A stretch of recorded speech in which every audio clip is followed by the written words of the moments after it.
This is Good Morning Indiana, working for you.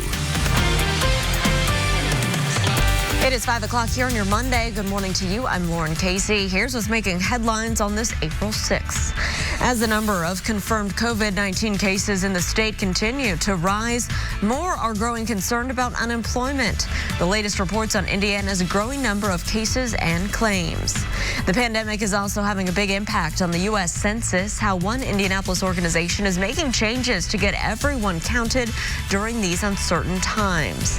And this Easter season will be different for churches across the world. A look at one congregation and what they're doing to safely celebrate Holy Week together.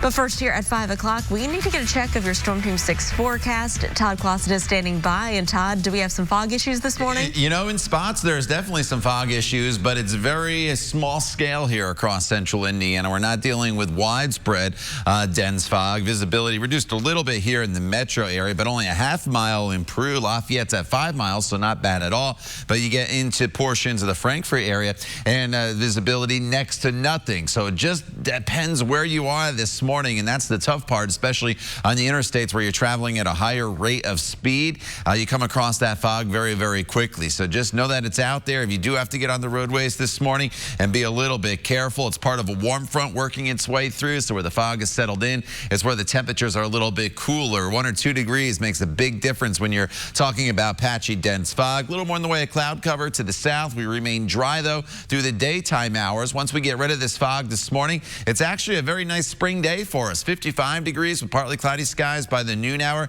with high temperatures eventually this afternoon, topping off in the mid-60s. All right, Todd, thanks so much. We are keeping a close eye on traffic this morning as you're heading out there. Here's a live look out near Hendricks County, I-70, a little east of State Road 267. We are monitoring some scheduled road work set to go into effect tonight in this area between here and Ronald Reagan Parkway. Right now, all lanes are open, though, in both directions, and traffic is traveling up to speed. It's 5:02 here in Indiana. More than 4,000 Hoosiers have tested positive for COVID-19. Nearly 1,000 new cases were reported over the weekend. The latest numbers from the Indiana State Department of Health show 127 people have died. A total of 4,411 people have tested positive. More than 1,700 of those are right here in Marion County. Hamilton County has reached 300 cases. More than 22,000 Hoosiers have been tested for that virus so far. Thousands of Hoosiers are trying to file for unemployment, but some are having trouble as the system is overwhelmed with phone calls. Our Alyssa Donovan explains what is being done to fix the issues. Alyssa. Good morning, Lauren. State leaders are aware that people are struggling to get into the Indiana Department of Workforce Development, and they are working on that issue. They have hired additional staff to field those calls. However, some people that we've spoke with are still struggling to get through and get some answers about their unemployment checks. Now, people like Joe Bushman are worried about their family members getting through this coronavirus pandemic, especially his parents. His mother, Marge, a hairdresser of 40 years, was laid off.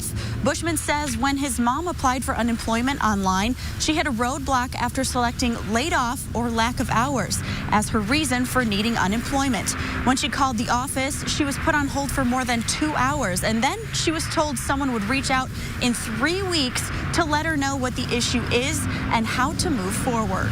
My frustration comes because if it's happened to my mom, it's happening to a lot of people, and people need their money now, and they've got to find a way to streamline this. I get the system's being overwhelmed, but it doesn't help put food on the table.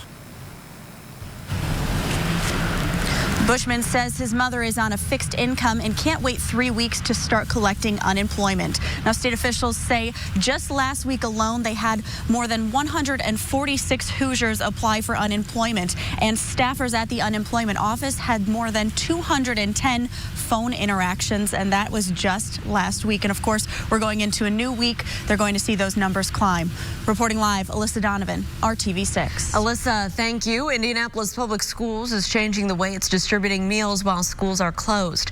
Starting today, the district will only giving away meals on Mondays and Wednesdays. IPS is also adding dinner to the menu. They've been distributing meals Monday through Friday. IPS says they'll provide 6 prepackaged meals, breakfast, lunch, and dinner for pickup on Mondays. On Wednesdays, parents can pick up 9 meals. IPS says the new plan will make sure students get their healthy meals during the weekday and also decreases the time families have to leave their homes. Meals are open to all students 18 and younger. They will be available for pickup at 14 schools and 2 apartment complexes. We'll have a list of those for you on the website, theindychannel.com.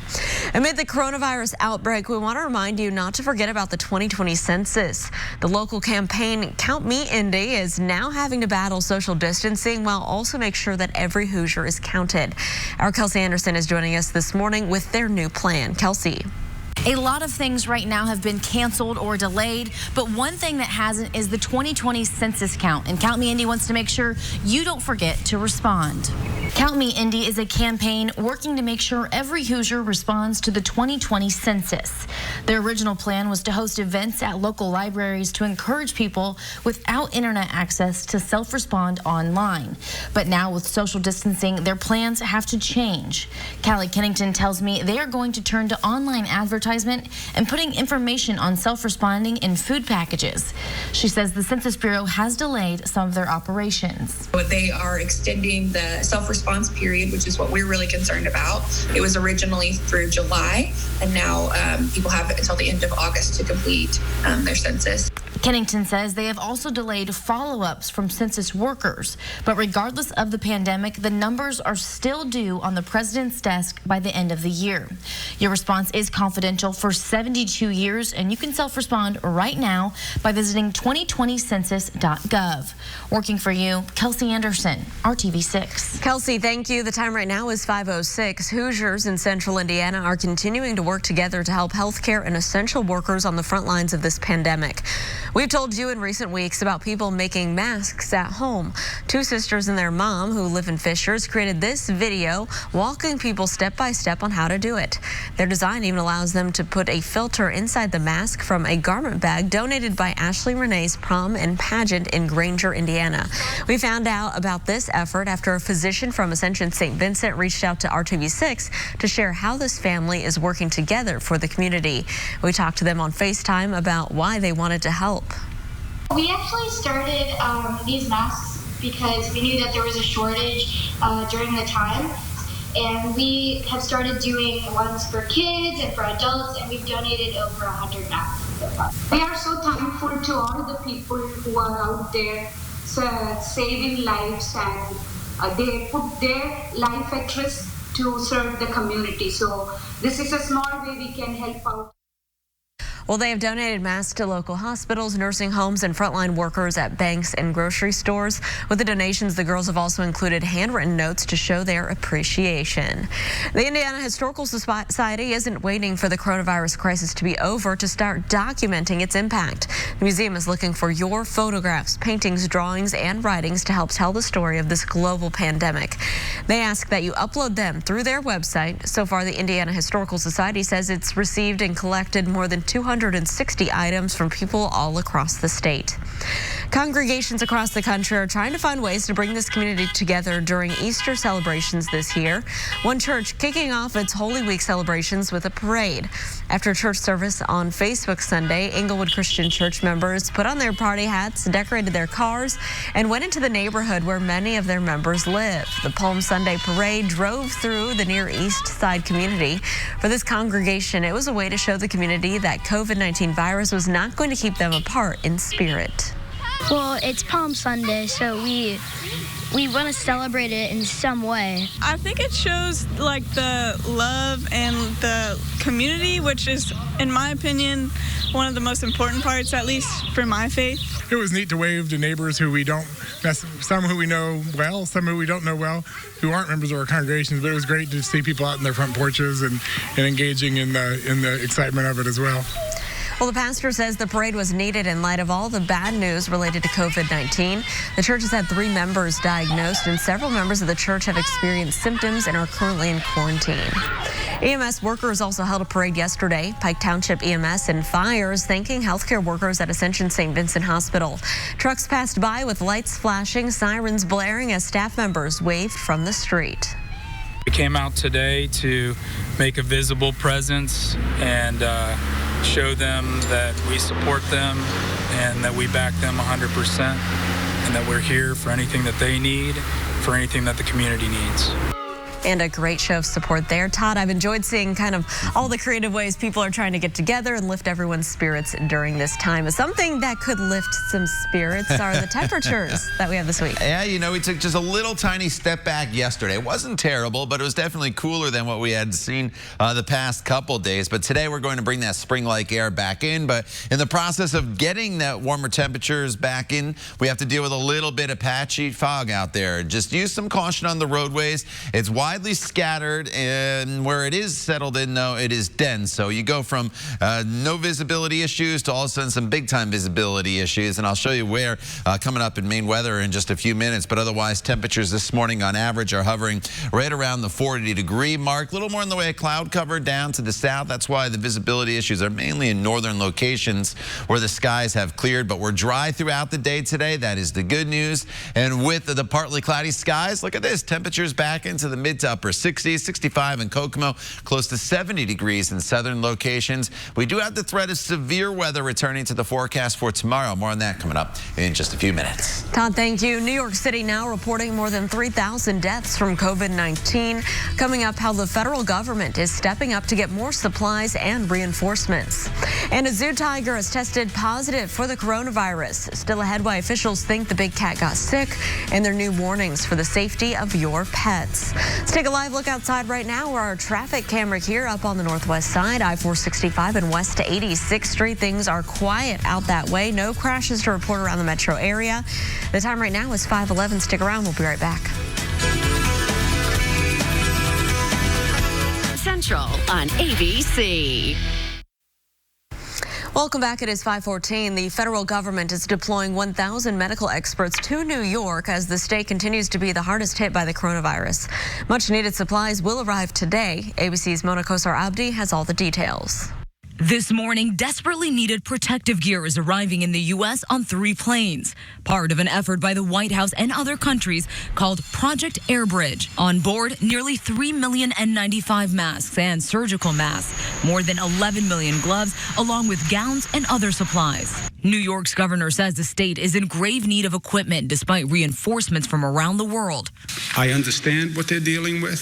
I understand they're being asked to do the impossible. Near Los Angeles, Darren Loyson, an ER nurse, is finally home, but is still on oxygen after being hospitalized with the virus for 9 days. I remember one night just laying in bed going, man, I mean, I felt like I can actually die, you know, and I could barely breathe, and I didn't want to be on a ventilator. I refused the ventilator twice. I quit my job today. Imaris Vera joins a list of healthcare workers who've quit, calling the risk too great. Vera says she walked away from her job in Chicago to protect her family. I'd rather be without pay for a couple weeks and have to look for another job than possibly lose my life or my family members. Near Orlando, Florida, nurse Kyle McBride has been living separately from his wife and 4 kids for weeks already. We all need to lock arms and join as a community and be united. And in Minnesota, Leona Hernandez is leaving her husband and 3 young children for 2 months to travel to New York to help hospital workers there. We talked about, should I just stay here and wait until the need is greater in Minnesota? But one thing that I think pushed me over the edge is the fact that the need is so great in New York. We call her she's the superhero. And they're like, she's not a real superhero, Dad. And I'm like, yes, she is. She's a super nurse. Mona Kosar-Abdi, ABC News, New York. It's 5:16. A tiger at the Bronx Zoo has now tested positive for COVID-19, and now officials are warning that those infected should stay away from their pets. Researchers think the tiger caught it from a zookeeper. The zoo has been closed since mid-March, but keepers have been tending to the animals. Several tigers and lions started showing signs of a respiratory illness, so a vet tested Nadia, a 4-year-old tiger, for the coronavirus. That test came back positive. Health officials say it's an indication that humans can give the virus to animals. The Navy captain who was removed from command after warning about a coronavirus outbreak on his ship has tested positive for the virus. On Sunday, the New York Times reported that Brett Cozier started experiencing symptoms of COVID-19 while still on board the USS Theodore Roosevelt. He was removed from office after publishing a memo saying decisive action was needed to deal with the outbreak on the ship. At least 155 sailors on board have tested positive for COVID-19. The ship is now in port in Guam, where more than 1,500 sailors have been evacuated. The state of Wisconsin is scheduled to vote in its primary election Tuesday, and it's still planning to have in-person voting. The governor called a special session of the legislature to change it because of the coronavirus, but the legislature didn't show up. Democratic Governor Tony Evers wants lawmakers to change the election to mail-in ballots and extend the deadline to May 26 for officials to count votes.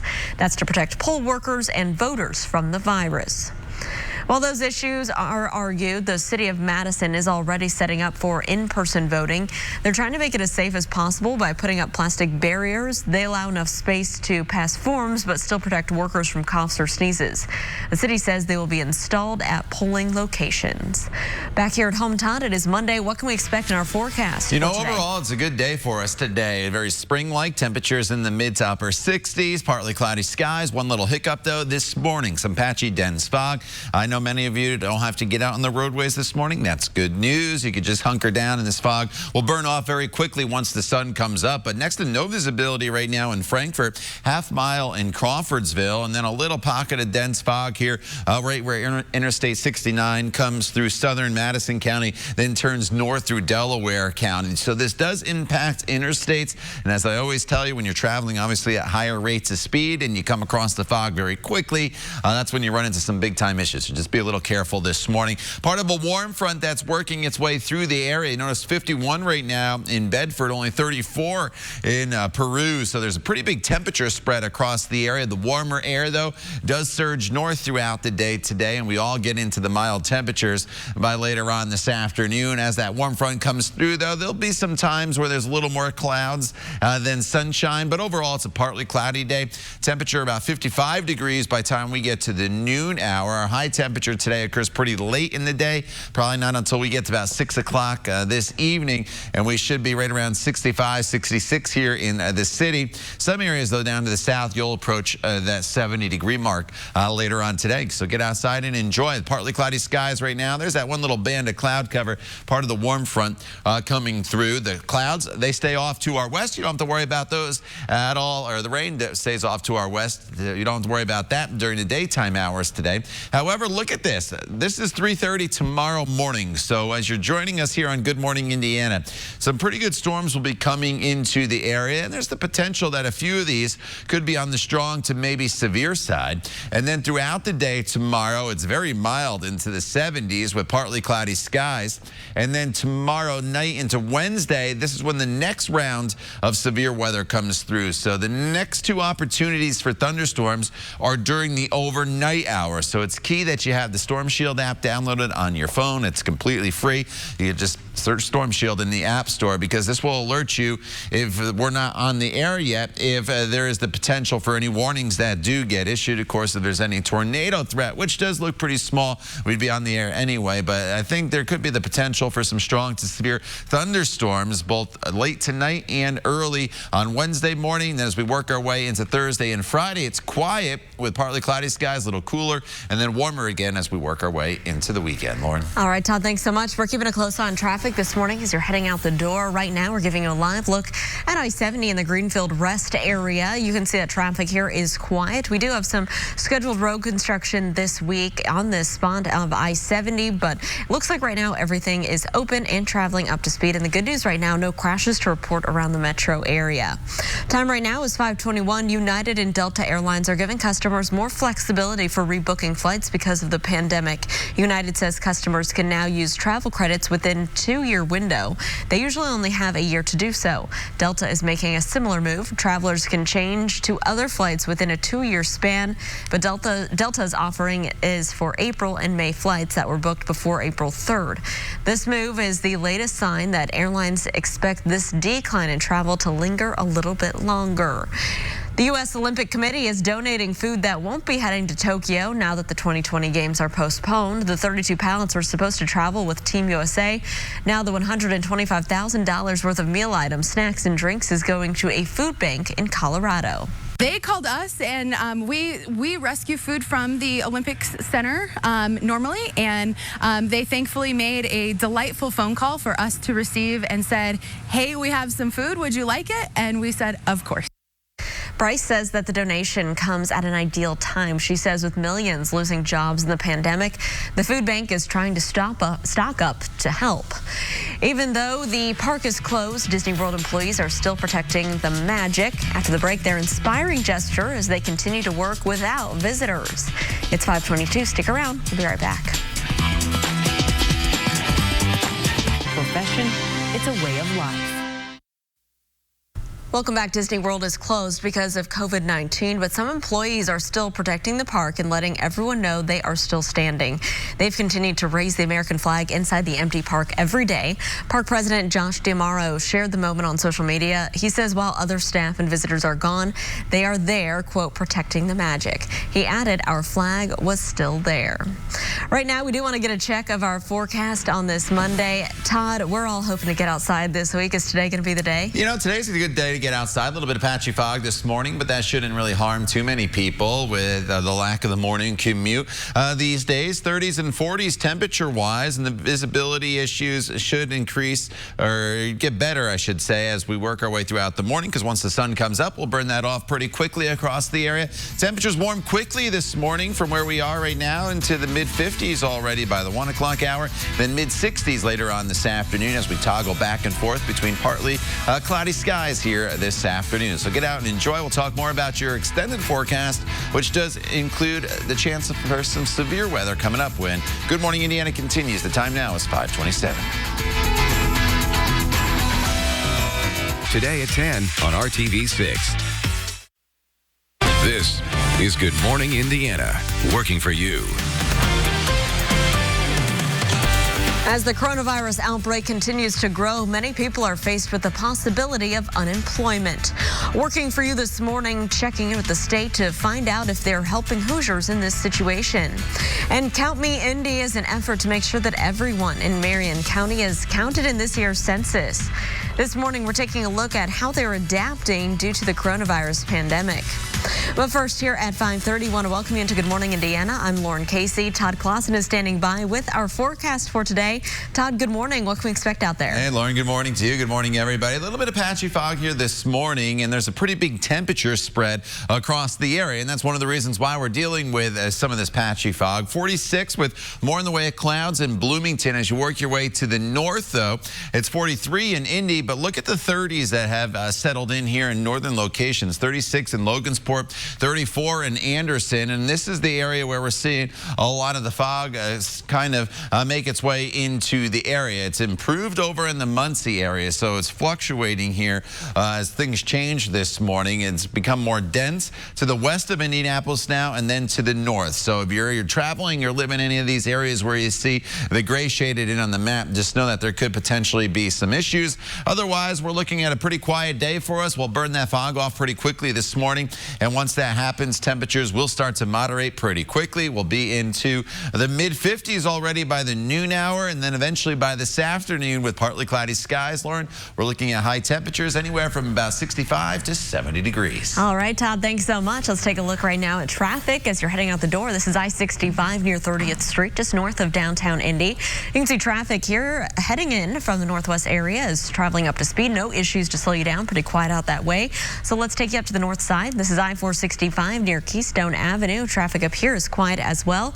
No crashes to report around the metro area. Of course, we'll keep our eyes on your roads throughout the morning, and we'll keep you updated. This morning, we're breaking down the latest data surrounding COVID-19 from the Indiana State Department of Health. The officials there say that there are more than 4,400 confirmed cases in Indiana. This is up from 3,900 cases on Saturday and 3,400 cases on Friday. More than 22,000 people have been tested so far. Now we're going to take a look at the numbers of deaths. New deaths reported over the last 3 days. The graph here shows some promising news. The number of new deaths have fallen by more than half since Friday. We expect the latest numbers from the health department at 10 o'clock this morning.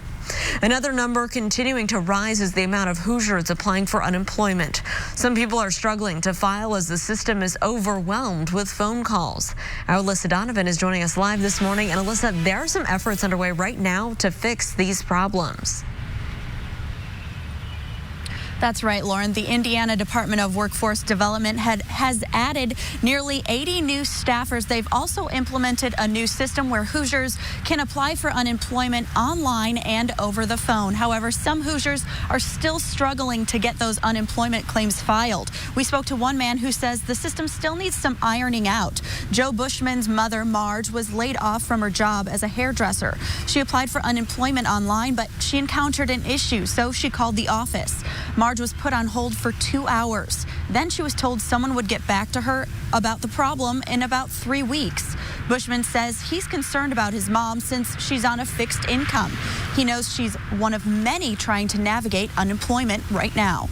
My frustration comes because if it's happened to my mom, it's happening to a lot of people, and people need their money now, and they've got to find a way to streamline this. I get the system's being overwhelmed, but it doesn't help put food on the table. Just last week alone, more than 146,000 Hoosiers applied for unemployment. That number, the highest week of claims in Indiana since December of 2009, when 28,000 Hoosiers applied for claims. Reporting live, Alyssa Donovan, RTV6. Alyssa, thank you. The Indiana National Guard spent the weekend making preparations to fight an unexpected surge in COVID-19 cases. A survey team will begin working with the Army Corps of Engineers and State Department of Health to scout locations for possible alternate care facilities to treat coronavirus patients. They're going to be looking at things like unused hospital wings and other large indoor facilities in parts of the state with high numbers of coronavirus cases. Dr. Box and her team have identified potential surge areas, and that's where we'll start. And then we'll also look at areas that could potentially house that in a very rapid fashion that will give us the extra capacity that we need if we should need it in a surge environment. So far this morning, the National Guard hasn't announced any locations that might be used as temporary hospitals. Here at 5:35, RTV6 is committed to showing you how Hoosiers are working together during the coronavirus pandemic. This morning, a Martinsville company is answering a call to help local hospitals. Workers at Shields Windshields normally make glass for construction vehicles, but now they're making medical supplies. The president of the company says they were approached and asked to make intubation boxes for hospitals. The boxes are a barrier that helps protect healthcare workers when they're intubating a patient. Starting to get a lot of responses, and so we're starting to get ramped up. We're hoping we can get some out there to help some people. RTV6 is also focusing on helping Hoosiers get jobs through our Hiring Hoosiers initiative. If you live near Martinsville, Shields Windshields is looking to fill several open positions. The president says they're already busy due to the construction season, and making these intubation boxes is expected to increase their workload. The coronavirus outbreak is in full swing, but one local organization is hoping you'll remember the important 2020 census count. Count Me Indy is fighting social distancing to help make sure that every Hoosier is represented. Our Kelsey Anderson joined us this morning with their new plan. Kelsey. A lot of things right now have been canceled or delayed, but one thing that hasn't is the 2020 census count. And Count Me Indy wants to make sure you don't forget to respond. Count Me Indy is a campaign working to make sure every Hoosier responds to the 2020 census. Their original plan was to host events at local libraries to encourage people without internet access to self-respond online. But now, with social distancing, their plans have to change. Callie Kennington tells me they are going to turn to online advertisement and putting information on self-responding in food packages. She says this pandemic is showing us just how important this count is. Because we're seeing that in real time, why federal funding and the allocation of that is going to be so important for our community, right? And so for every person that we count in Indianapolis and Marion County, essentially up to $30,000 will come into our city over the next decade. She says the Census Bureau has delayed some of their operations. You can now self-respond through August, and census workers won't be knocking on your door as soon as they thought. But regardless of the pandemic, the numbers are still due by the end of the year. Your response is confidential for 72 years, and you can self-respond right now by visiting 2020census.gov. Working for you, Kelsey Anderson, RTV6. Kelsey, thank you. Indianapolis Colts owner Jim Irsay says he'll donate some much-needed equipment to help Indiana's healthcare workers. According to a tweet, Irsay says that he's obtained more than 10,000 N95 masks, and he plans to give them to Indiana State Department of Health. It's not the first time Irsay has contributed to Indiana's relief efforts during this COVID-19 crisis. Back in March, he announced he would contribute $1 million to Gleaner's Food Bank if an additional $200,000 could be raised from other donors. At 5:38, an Indianapolis pastor says Easter Sunday plans for his congregation won't be ruined by the COVID-19 pandemic. Pastor James A. Jackson at New Beginnings Fellowship says the Easter service is one of the services most people won't miss all year. But this year, the entire congregation will have to stay home because of orders to shelter in place due to COVID-19. The pastor sees this as an opportunity. This Easter Sunday is going to be a lot different. Because this is so different for us, we have to be very intentional. We're trying to really put on a production for the people of God and for the folk during this season, because there's so much discouragement and so much despair that is around us. People are worried, full of anxiety. Well, in an effort to give back, Pastor Jackson's congregation contributed recently to the donation of 200,000 masks to local hospitals. Very cool.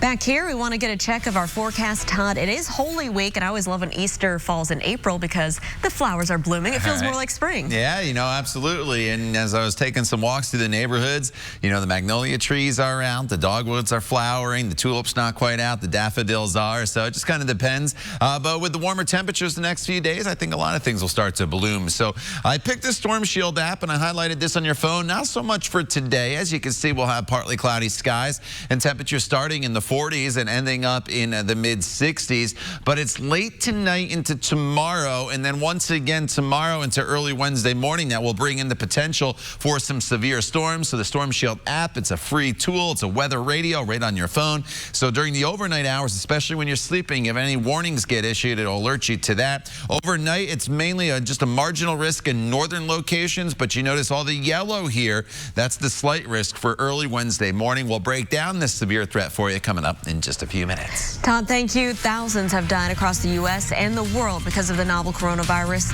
Coming up, the government's latest efforts to stop the spread and why President Trump says the country is making progress. It's 5:40. Stick around. We'll be right back. Stead Senior Care. To us, it's personal. Welcome back. President Trump is defending his move to fire the person who brought a whistleblower complaint against him to Congress, sparking the impeachment trial. Michael Atkinson is the Inspector General of the intelligence community, but he has to leave that job in a month. During the White House Task Force coronavirus briefing on Saturday, the president said he thought Atkinson did, quote, a terrible job and called the whistleblower complaint, quote, a false report. Atkinson is the latest of several people involved with Trump's impeachment whom the president has fired. Others include former National Security Council official Alexander Vindman and former Ambassador Gordon Sondland. Both testified before Congress during Trump's impeachment proceedings. Also in Washington, former Vice President Joe Biden is suggesting the Democratic National Convention may have to be altered if the coronavirus is still an issue. The convention has already been pushed back from July to August, but the Democratic frontrunner says other changes may be necessary, like holding it virtually. Biden currently holds a sizable delegate lead over Vermont Senator Bernie Sanders. Many primaries, including Indiana's, have been pushed back due to the coronavirus. Time right now is 5:44. There are nearly 1.3 million cases of COVID-19 across the globe. That's according to Johns Hopkins University. You can see their tracker. The U.S. tops the number of cases with nearly 340,000. Globally, more than 69,000 people have died from the virus, with more than 262,000 recoveries reported. Back here at home in the United States, the novel coronavirus has claimed nearly 10,000 lives. Now, officials are warning that this will be an especially rough week, but they also hope the outbreak may ease shortly after. John Lawrence has more. President Trump says the U.S. is making progress in the war against the COVID-19 pandemic. We're starting to see light at the end of the tunnel, and hopefully in the not too distant future, we'll be very proud of the job we all did. The number of known cases in the U.S. is doubling about every 5 days, according to Johns Hopkins University, with New York being the state hit the hardest so far. The number of deaths over the past few days has been dropping for the first time. What is the significance of that? It's too early to tell. U.S. health officials say the country doesn't have control of the disease yet, and that the next 2 weeks are crucial in possibly flattening the curve. What you're hearing about potential light at the end of the tunnel doesn't take away from the fact that tomorrow, the next day, it's going to look really bad. So we've got to make sure we realize we're always talking about a 2.5 week lag. Dr. Fauci also says it's important to get the virus under control globally, or it could become a seasonal problem, and that the development of a vaccine would help the U.S. be better prepared in case of a resurgence. Can never be happy when so many people are dying, but we're going to be very proud of the job we did to keep the death down to an absolute minimum. I'm John Lawrence reporting. At 5:46 in England, British Prime Minister Boris Johnson is now in the hospital after testing positive for the coronavirus. He was diagnosed 10 days ago and has had persistent symptoms since then, including a temperature. A statement from Downing Street Sunday said that Johnson was admitted as a precautionary step and for further testing. The 55-year-old has been running the country remotely since contracting the virus. Also in the UK, Queen Elizabeth is making a historic speech last night. The monarch addressing the nation from her residence at Windsor Castle. The 93-year-old has only delivered national addresses like this on 3 other occasions: after the death of the Queen Mother in 2002, before the funeral of Princess Diana in 1997, and at the time of the Gulf War in 1991. Sunday night's speech offered words of comfort to the Commonwealth and the world amid the coronavirus pandemic and support for healthcare workers. The Queen ended by saying better days are ahead. We should take comfort that while we may have more still to endure, better days will return. We will be with our friends again. We will be with our families again. We will meet again. But for now, I send my thanks and warmest good wishes to you all. The crisis has hit close to home for the Queen. Her son and the heir to the throne, Prince Charles, was diagnosed with COVID-19 last week. The 71-year-old made his first public appearance after recovering. Time right now for a check of our forecast. Todd, what's visibility looking like right now? You know, it's reduced almost next to nothing in spots across the area, and then other areas, it's not even an issue for you. So it's very patchy this morning, but the visibilities are the worst from Peru to Frankfurt and then over to Crawfordsville down towards the Greencastle area. Not too much of an issue as you work your way off towards the west, and it just kind of deals where the temperatures are cooler with the clear skies compared to southern locations where temperatures are running a little bit warmer because of some additional cloud cover. Here is the view of downtown, and you can see off in the distance, so it's not terrible in downtown Indianapolis. 43 degrees. The wind is calm out there, and there's a nice bright moon. It's a super moon tomorrow when it's completely full, but we may have some clouds in place tomorrow. So it's not quite there yet this morning, but you can check it out if you want. 45 in Bloomington, 51 in Bedford, 34 though is the current temperature in Peru. So a lot colder to the north compared to southern locations, but the warmer air will continue to surge north throughout the day today, and highs eventually climbing to the low to mid 60s here in northern locations. Logansport today right around 65 degrees, 66 in Muncie. Southern locations approaching 70 degrees today in Bedford and Seymour. Coming into the metro area, it's a great day, just partly cloudy skies. Temperatures right around 66 degrees for your high in Indianapolis. Zionsville right around 63. Get out there and enjoy. If you are seeing the fog this morning, it'll burn off very quickly once the sun comes up, and that's a little before 7:30 this time of year. Here's just a little more in the way of additional cloud cover there in southern locations. That'll burn off back off to our west. There's not really a whole lot going on. Tonight's another great night to maybe fire up the grill in the backyard with with the family. Temperatures will be in the 60s with the partly cloudy skies. And by 8 p.m. as the sun starts to set, we're looking at a temperature right around 62. Now, tomorrow is a very warm day. It's the warmest day I have in my 7-day planning forecast, with temperatures that will be into the low 70s. You'll notice on both ends of this graphic, 8 a.m. and 11 p.m., that we have some thunderstorm icons. There's 2 rounds of potentially strong storms coming in. The first is overnight tonight into about this time tomorrow morning as a wave of rain comes through. This would be some gusty winds, some heavy rainfall, and some lightning. Then through the daytime hours, we get a break tomorrow, and so it's a decent Tuesday. Plenty of opportunity to get out and about. But then overnight Wednesday or Tuesday into Wednesday, another round of severe weather comes through potentially, and that's why the Storm Predictions Center has Wednesday morning under a slight risk for severe storms. So just be aware of that. Of course, they're coming in at night, so many of you may be sleeping, so make sure you have that Storm Shield app or weather radio handy to alert you to any warnings if they do get issued. And of course, we'll be here as well. A little cooler Thursday and Friday behind the cold front, but sunny and then warmer with some shower chances returning to the forecast for the weekend. Lauren. All right, Todd, thanks so much. Here is a look right now at traffic. I-465 and West 46th Street. You can see traffic here is pretty quiet, traveling up to speed. No delays or crashes around the metro area right now to slow down your Monday commute. A woman preparing to say goodbye to her mother gets a trip she'll never forget. After the break, we'll show you how she was greeted with first-class kindness. It's 5:51. Stick around. We'll be right back. RTV6 is working for you. It is 5:54. Welcome back to Good Morning Indiana. Here's a live look at I-69 all the way up at State Road 13. Traffic's moving along up to speed northbound and southbound. No delays right now to slow you down, but of course we'll keep our eyes on your roads. A heartwarming gesture now for a woman preparing to say goodbye to her mother. An American Airlines crew upgraded Cheryl Pardo's ticket to first class, and actually says lifted her spirits. Good morning. Welcome aboard American Eagle with service to Boston. My name is Jessica. Dion and I will be your flight attendants. And we have Cheryl as our passenger. Living it up in first class, Mama.